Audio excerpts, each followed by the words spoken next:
தமிழா வலையொலி மாணவர்களுக்கும் தாய் தமிழ் சொந்தங்களுக்கும் வணக்கம். இன்னைக்கு நம்ம பார்க்க போற தலைப்பு ப்ரோனவுன். ஏற்கனவே நான் உங்கள்கிட்ட சொன்ன மாதிரி நமக்கு எலமெண்ட்ஸ் ஆஃப் இங்கிலீஷ் கிராமர் அப்படிங்கிறது ஒரு 9 வகையான கூறுகள் இருக்கு. அது நம்ம முதல்ல நவுனை பார்த்துட்டோம். நவுனுங்கிறது பெயர்ச்சொல். இப்ப ரெண்டாவது பார்க்க போறது நம்ம ப்ரோனவுன் பார்க்கிறோம். இந்த ப்ரோனவுன்ல என்ன சிறப்புன்னா நவுனை ரீப்ளேஸ் பண்றோம். அப்ப எல்லா இடத்துலயுமே அந்த நவுனு போடுறதுக்கு பதிலாக ப்ரோனவுன் போடுறோம். அப்ப அந்த நவுன் எதை நீக்கிறோம் அப்படின்னா, ஒரு உதாரணத்துக்கு இப்ப பெரும்புடசு முத்தரையர் அப்படின்னு இல்ல ராஜகோபாலாச்சாரி இப்படிலாம் இருக்கும் இல்லைங்களா? அப்ப பெரிய பெரிய பேரு, ஈவன் நம்ம மன்சூர் நடிச்ச படம் இருக்குல்ல, ராஜாதி ராஜா ராஜா மார்த்தாண்ட குலோத்துங்க அது மாதிரி வரும்ல. அப்ப ரொம்ப நீளமா வர பேருங்களை நம்ம சுருக்கமா எழுதிக்கலாம். ரெண்டாவது ராஜராஜன் கோயிலை கட்டினார் அப்படிங்கறத சொல்றது. அப்புறம் அவர் பேரை சொல்லி ஒண்ணு சொல்லிட்டு வரும்போது ஒவ்வொரு இடத்துலயும் நம்ம ராஜராஜன் ராஜராஜன் போட்டோம் சரிங்களா? அதெல்லாம் நம்ம தவிர்க்கலாம். அதனாலதான். ரெண்டாவது ஒரே பேரை போட்டுருந்தா நமக்கு மனச்சோர்வு ஏற்பட்டுரும். அப்ப அதை நம்ம என்ன பண்ணணும், ஒவ்வொரு இடத்துலயும் எந்தெந்த இடத்துல பூத்தணுமோ அந்த இடத்துல நவுனும், எந்த இடத்துல போடணுமோ அந்த இடத்துல ப்ரோனவுன் போடணும். அதுதான் நம்ம ஆங்கிலத்துக்கு சிறப்பு. சரிங்களா? இப்ப நம்ம அதை பத்தி எத்தனை வகைன்னு பார்க்க போறோம். அதுல மொத்தம் 9 வகை இருக்கு. அந்த 9 வகையில முதல்ல ஒரு 3 வகையை பார்க்கணும். முதல்ல பாத்தீங்கன்னா பர்சனல் ப்ரோனவுன். சரிங்களா? இந்த பர்சனல்ல 2 வகை இருக்கு. ஒண்ணு நாமினேட்டிவ், இன்னொன்னு ஆப்ஜெக்டிவ். இந்த அடுத்தது ரெண்டாவது பொசசிவ், மூணாவது ரிஃப்ளெக்சிவ். ஏன் இந்த பேர்லாம் வச்சிருக்கோம் அப்படிங்கறத நான் இப்ப உங்களுக்கு வேறமா சொல்றேன். நாமினேட்டிவ் அப்படின்னா என்னன்னா, இதெல்லாம் நமக்கு சப்ஜெக்டா வருது. ஒரு வாக்கியம் அமைக்கும் போது சென்டென்ஸ்ல பாத்தீங்கன்னா ஐ லவ் யூலாம் சொல்றோம் இல்லைங்களா? அப்ப அந்த ஐங்கிறது சப்ஜெக்ட், லவ்ங்கிறது வேர்ப், யூங்கிறது ஆப்ஜெக்ட். ஒரு சின்ன வாக்கியம் அமைக்கும் போது இது மாதிரி வரும்போது நம்ம நாமினேட்டிவ்ல உள்ள இந்த ப்ரோனவுன்ஸ் பாருங்க, இதைத்தான் நம்ம சப்ஜெக்டைஸ் பண்ணுவோம். அப்ப நீ வரிசையா பாத்தீங்கன்னா I, you, he, she, it, we, they. நான், நீ, அவன், அவள், அது, நாம், அவர்கள். இல்ல நாங்கள்னு சொல்லலாம், அவர்கள்னு சொல்லலாம். இது எல்லாமே சப்ஜெக்டைஸ் பண்ணுவோம். சரிங்களா? இப்ப இந்த ஆப்ஜெக்டிவ் ப்ரோனவுன், இது நாமினேட்டிவ் ப்ரோனவுன், இது ஆப்ஜெக்டிவ் ப்ரோனவுன். இதுல பாத்தீங்கன்னா ஆப்ஜெக்டிவ் பர்சனல் ப்ரோனவுன் அப்படி சொல்லிக்கலாம். இதுல பாத்தீங்கன்னா மீ அப்படின்னா எனக்கு, யூனா உனக்கு இல்ல உங்களுக்கு, ஹிம்னா அவனுக்கு, ஹர்னா அவளுக்கு, இட்டுனா அதுக்கு, அஸ்னா நமக்கு இல்ல எங்களுக்கு, தெம்னா அவங்களுக்கு இல்ல அவர்களுக்கு இல்ல அவைகளுக்கு அப்படி சொல்லலாம். 3 வகையா சொல்லலாம். இவங்கெல்லாம் என்னன்னா ஆப்ஜெக்டா யூஸ் பண்ணுவோம். அதனால ஆப்ஜெக்டிவ் பண்ணுவோம். சரிங்களா? இப்ப ஒரு உதாரணத்துக்கு என்ன சொல்றேன், தே கேவ் அஸ். அப்ப தே கேவ்ஸ்னா அவங்க எங்களுக்கு கொடுத்தாங்க அப்படி சொல்றோம். அப்ப இந்த எல்லாமே பாத்தீங்கன்னா சென்டென்ஸ்ல கடைசியில வரும். இதெல்லாம் ஆப்ஜெக்டா வரும். இதெல்லாம் சிம்பிள் சென்டென்ஸ்ல. இப்ப இந்த பர்சனல் ப்ரோனவுன் பார்த்துச்சு. அடுத்தது பொசசிவ் பார்க்குறோம். பொசசிவ்னா என்ன? உங்களுக்கு தெரியும், கல்யாணம் முடிஞ்ச பிறகு கணவன் மேல மனைவி ரொம்ப பொசசிவா இருப்பாங்க. அப்படின்னா என்ன, தன்னுடையதான் நினைப்பாங்க. சரிங்களா? எல்லாமே நமக்கு தான், வேற யாரும் அதை பத்தி அதிகமா பேசக்கூடாது போகக்கூடாதுன்னு நினைப்பாங்க. அப்ப என்னன்னா அவங்களுக்கு பொசசிவ்னஸ் அதிகமா இருக்குன்னு நம்ம சொல்லுவோம். அப்ப என்னன்னா ஒரு உதாரணத்துக்கு பாருங்க, என்னுடைய, என்னுடையது, மை, மைன், யூ, யுவர்ஸ், உன்னுடைய, உன்னுடையது. இது அப்புறம் அவனுடைய, அவளுடைய, அவளுடையது, அதனுடையது. சரிங்களா? அவர், அவர்ஸ் போது எங்களுடையது, எங்களுடைய, எங்களுடையன்னு சொல்லலாம். இல்ல நம்முடைய, நம்முடையதுன்னு சொல்லலாம்.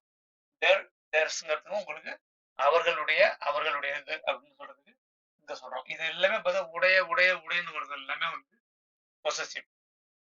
இந்த ஆப்ஜெக்ட்ல வர பர்சனல் ப்ரோனவுன் பாருங்க, இது எல்லாமே கூ கூ கூ கூன்னு முடியும்.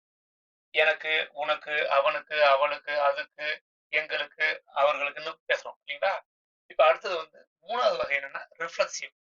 ரிஃப்ளெக்சிவ் என்னன்னா தன்னிச்சையா ஒண்ணு. சரிங்களா?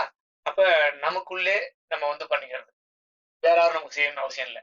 அப்ப மை செல்ஃப் பாருங்க, நானே அப்படின்னு சொல்றோம்ல, அதுதான் நீனே, அவனே, அவளேன்னு சொல்றேன். இப்ப உதாரணத்துக்கு என்னன்னா நான் வந்து என் கையை வெட்டிக்கிறேன்.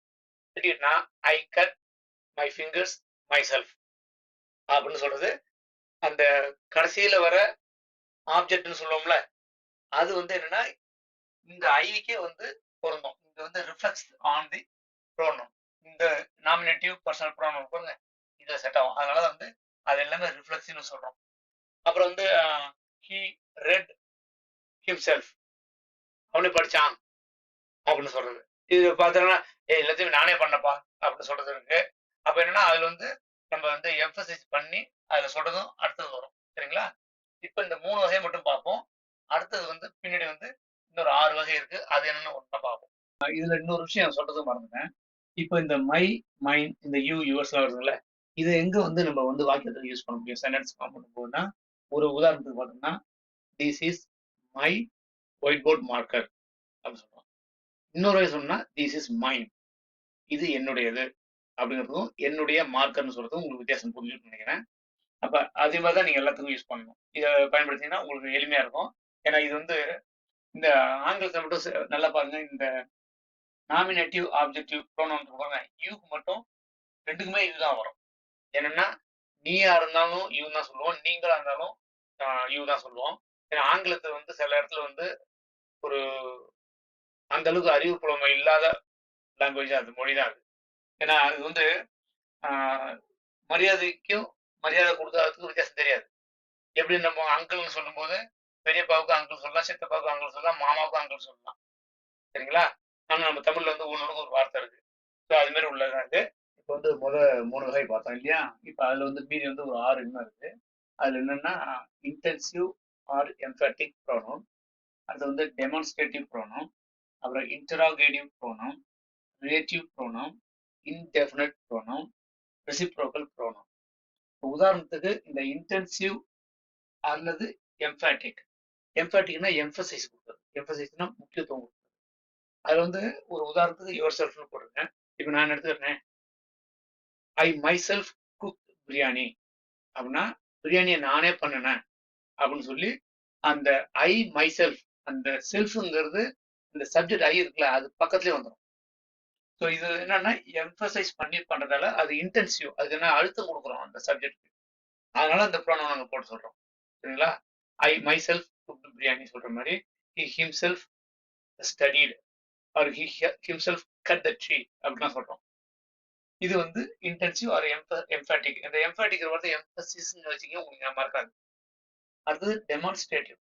டெமான்ஸ்ட்ரேட்டிவ்னா நம்ம வந்து ஒரு குறிப்பிட்ட சொல்றது, இதுவா அதுவா அப்படின்னு சொல்றோம்ல, அதான் வந்து டெமான்ஸ்ட்ரேட்டிவ். இதுக்கு வந்து திஸ், தட், இஸ், தோஸ் அப்படின்னா டேக் திஸ் பென் அப்படின்னா என்னன்னா ரீட் திஸ் புக் அப்படிலாம் சொல்றோம். இதுக்கெல்லாம் வந்து உதாரணம் பார்த்தீங்கன்னா திஸ், தட், திஸ், தோஸ் நீங்க எதுவும் போட்டுக்கலாம். அடுத்தது இன்டராகேட்டிவ். இன்டராகேட்டிவ்னா கொஷினிங், கொஷின்ஸ் கேட்குறோம்ல, அதுதான் இன்டராகேட்டிவ். இது வந்து WH கொஷின் வேர்ட்ஸ்னு இருக்கு. இந்த WH கொஷின் வேர்ட்ஸ் என்னன்னா who, what, whom, whose, which, இது மாதிரிலாம் சொல்றோம்ல, இதுதான் வந்து இந்த இன்டராகேட்டிவ். அப்ப நீங்க who are you, which book do you want to read, இதெல்லாம் கேட்குறோம். அப்ப எது கேட்டாலும் இந்த WH வந்ததுன்னா அதுல வந்து இன்டராகேட்டிவ் ப்ரோனவுன் அர்த்தம். அப்புறம் ரிலேட்டிவ். இந்த ரிலேட்டிவ் வந்து இதுவும் WH வேர்ட் வரதுதான். ஆனா என்னன்னா ஹூவா, ஹூமா. அதுல என்னன்னா ஹூன்னு கேட்டோம்னா அது சப்ஜெக்ட் வந்துடும். ஹூம்னு கேட்டோம்னா அது ஆப்ஜெக்ட் வந்துடும். எப்படின்னா ஒரு உதாரணத்துக்கு வந்து ஹூ ஆர் யூ அப்படின்னு சொல்லும்போது ஐ எம்னு ஆரம்பிக்கிறோம். ஆனா இந்த ஹூம் ஆர் யூ டாக்கிங் டு, நீ யாரிடம் பேசிக் கொண்டிருக்கிறாள் அப்படின்னு கேட்டோம்னா அது வந்து ஐ எம் டாக்கிங் டு ஆதவன். அப்ப இந்த ஆதவன்ங்கிறது என்ன வந்துடும் நமக்கு, இந்த ரிலேட்டிவ் ப்ரோனவுன் அதுல வந்து ஆப்ஜெக்ட்டுக்கு வந்துடும் ஹூம்ங்கிறது. அதை வந்து டிஃபரன்ஷியேட் பண்றதுதான் வந்து யாரோட தொடர்பு படுத்துறோம், அதான் ரிலேஷன்ஷிப், ரிலேட்டிவ் ப்ரோனவுன்ங்கிறது. அடுத்தது வந்து இன்டெஃபினட். இந்த இன்டெஃபினட்ங்கிறதுனா என்னன்னா 19 சொல்லுவோம்ல ஊர்ல, அதுக்கு உதாரணம் பார்த்தீங்கன்னா உங்களுக்கு any one, all, every one, any time அப்படின்னு சொல்லும்போது அதை நம்ம குறிப்பிட்டு சொல்றது இல்லை. ஏதோ 19 சொல்லிட்டு போறான் அப்படிங்கிற மாதிரி இருக்கும்போது தான் இன்டெஃபினட். டெஃபினட்னா ஒரு குறிப்பிட்டு நம்ம சொல்றதுதான் டெஃபினட். டெஃபினட்டா நான் வந்து 7 o'clock நாங்க இருப்பேன் அப்படிங்கிறது டெஃபினட். எந்த நேரம் நான் வந்துருவேன் அப்படிங்கிறது வந்து பொதுவாக இன்டெஃபினட்டா சொல்றேன். அது வந்து not specific time or person anything. கேட்டுங்களா? எனி ஒன், ஆல், அதுல நிறைய இருக்கு. ம். அடுத்தது ரெசிப்ரோக்கல் கடைசியா. ரெசிப்ரோக்கல் வந்து each other, they love each other அப்படின்னு சொல்றோம். ஒருத்தருக்கு ஒருத்தர். அப்புறம் ஒன் another. இப்ப என்னன்னா ரெசிப்ரோக்கல் வந்து பிட்வீன் தெம் அப்படிங்கிறது தான் வந்து இந்த ரெசிப்ரோக்கல். ரெசிப்ரோக்கல்னா ஒரு நான் ஒண்ணு செஞ்சேன்னா நீ ஒண்ணு செய்யணும்பாங்க. ரெசிப்ரோக்கல். அது பேரு ரெசிப்ரோசிட்டி அப்படின்னு சொல்லுவாங்க. ரெசிப்ரோக்கல் சொல்லுவாங்க.